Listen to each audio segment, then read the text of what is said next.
जब हमारी इस धरती पर इंसानों का दूर दूर तक कोई वजूद नहीं था, तब करीब 6.5 करोड़ साल पहले हमारी इस धरती पर डायनासोर ने राज किया। इन्होंने करीब 14 करोड़ सालों तक हमारी इस दुनिया पर राज किया और इस धरती पर अपने हक की लड़ाइयाँ लड़ी। उस समय इन डायनासोर्स की कई अलग हजारों प्रकार की प्रजातियाँ थीं, जिनमें से कुछ डायनासोर शाकाहारी थे तो कुछ मांसाहारी, तो वहीं कुछ डायनासोर बहुत ही शांत और सरल स्वभाव के थे और कुछ बहुत ही हिंसक और खतरनाक थे। जब डायनासोर की सभी प्रजातियां बड़े ही आराम से धरती पर अपना जीवन बिता रहे थे, तब अचानक से उस समय ऐसी कौन सी घटना घटी जिसने इन डायनासोर के साथ साथ धरती पर रहने वाले लगभग सभी जीव जंतुओं और पेड़ पौधों का नामो निशान तक मिटा दिया। इस घटना को बारीकी से जानने के लिए हमें करोड़ों साल पीछे जाना होगा, जब यह डायनासोर हमारी धरती पर मौजूद थे। तो आइए चलते हैं आज से लगभग 65 मिलियन साल यानी 6 करोड़ 50 लाख साल पीछे। आज से 6.5 करोड़ साल पहले हमारी इस धरती का मौसम बिल्कुल सामान्य था। चारों ओर बड़े बड़े पेड़ों पर सूरज की रोशनी बिखरी हुई थी। ठंडी ठंडी हवाएं समुद्र की लहरों को छूकर आ रही थीं और उस शांत वातावरण में हर तरफ डायनासोर के चिंगाड़ने और चिल्लाने की आवाजें आ रही थीं। इस शांत और मनमोहक वातावरण में डायनासोर्स और दूसरे जीव जंतु अपना जीवन बड़े ही आराम से बिता रहे थे। लेकिन इन डायनासोर को क्या पता था कि इनकी किस्मत 10 करोड़ साल पहले ही लिख चुकी थी। 10 करोड़ साल पहले एक छोटा एस्टेरॉयड का टुकड़ा सुदूर अंतरिक्ष से आ रहा था, जो कि पृथ्वी से लगभग 20 करोड़ मील दूर मंगल और बृहस्पति के बीच बने क्षुद्र ग्रह बेल्ट में घूम रहे इजिप्टा नाम के 40 किलोमीटर व्यास वाले एक बड़े एस्टेरॉयड से जा टकराता है। इस टकराव के कारण उस बड़े एस्टेरॉयड की दिशा बदल जाती है और 40 किलोमीटर व्यास वाला एक एस्टेरॉयड क्षुद्र ग्रह बेल्ट से निकलकर सीधे पृथ्वी की ओर 22 किलोमीटर प्रति घंटे की रफ्तार से बढ़ने लगता है। जब यह एस्टेरॉयड पृथ्वी से 3,84,000 किलोमीटर की दूरी पर था, तब शायद डायनासोर का अंत हमारी पृथ्वी से न होता, यदि वह एस्टेरॉयड पृथ्वी से न टकराकर पृथ्वी के उपग्रह चांद से टकराता। लेकिन शायद नियति को कुछ और ही मंजूर था, इसीलिए यह बड़ा एस्टेरॉयड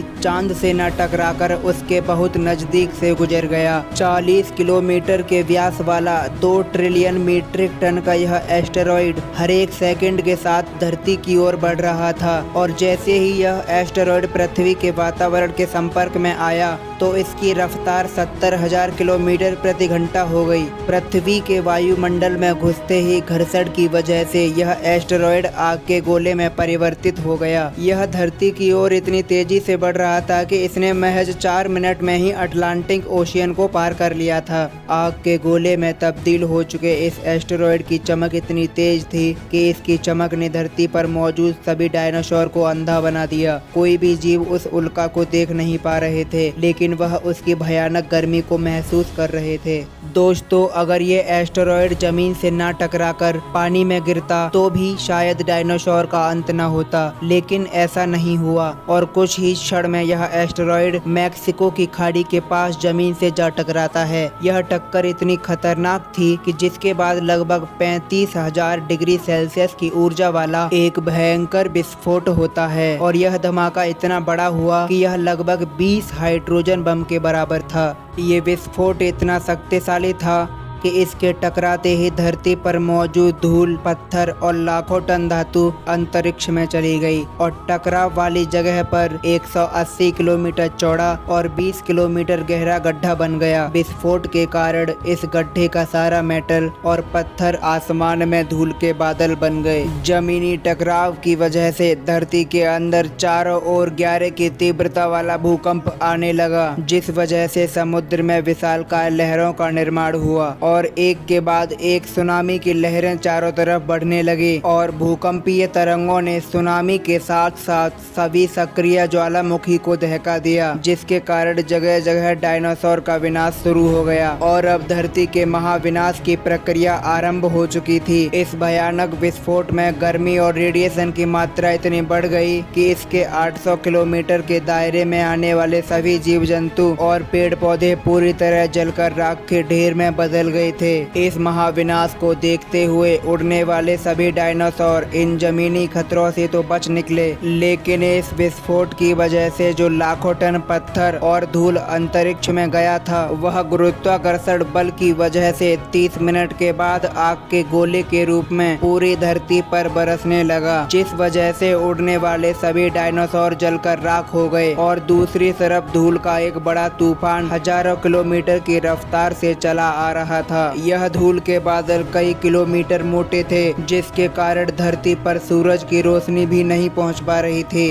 विस्फोट के लगभग 90 मिनट बाद पूरी धरती का तापमान 200 डिग्री सेल्सियस से भी ज्यादा गर्म हो गया। इस वजह से पेड़ पौधों की लगभग सारी आबादी जलकर खाक हो गई और जो डायनासोर विस्फोट के इलाके से बहुत दूर थे, वो भी इस भयानक गर्मी से नहीं बच पाए। इस महाप्रलय से धरती की करीब 90% प्रजातियां खत्म हो गई थीं और जो 10% जीव धरती पर बच गए थे, उनमें से सिर्फ वही जीव जिंदा रह सके जो आकार में बहुत छोटे थे और जमीन के अंदर बिल बनाकर रहते थे। इस महाप्रलय में लगभग सभी पेड़ पौधे जलकर राख हो गए थे, जिसके कारण यहाँ जो बड़े और विशालकाय जीव जीवित बच गए थे, उन्हें भरपूर मात्रा में खाना पीना न मिलने की वजह से भूखमरी के कारण वह जानवर ज्यादा दिन तक जीवित नहीं रह सके। लेकिन यह महाविनाश और डायनासोर का अंत किसी अन्य जीव की एक छोटी प्रजाति के लिए सुनहरा था और वह थे मैमल्स। मैमल्स बहुत ही छोटे स्तनधारी जानवर थे जो इस महाप्रलय में बच गए थे और कैसे डायनासोर के अंत के बाद इंसानों का जन्म हुआ, वह भी हम जानेंगे अगली वीडियो में। तो दोस्तों, उम्मीद करता हूँ आपको हमारी यह वीडियो अच्छी लगी होगी, तो प्लीज वीडियो को लाइक, शेयर और सब्सक्राइब जरूर कर लें। साथ ही बेल आइकन को भी प्रेस कर लें, जिससे आने वाली हर एक वीडियो की नोटिफिकेशन आप तक पहुँचे सबसे पहले।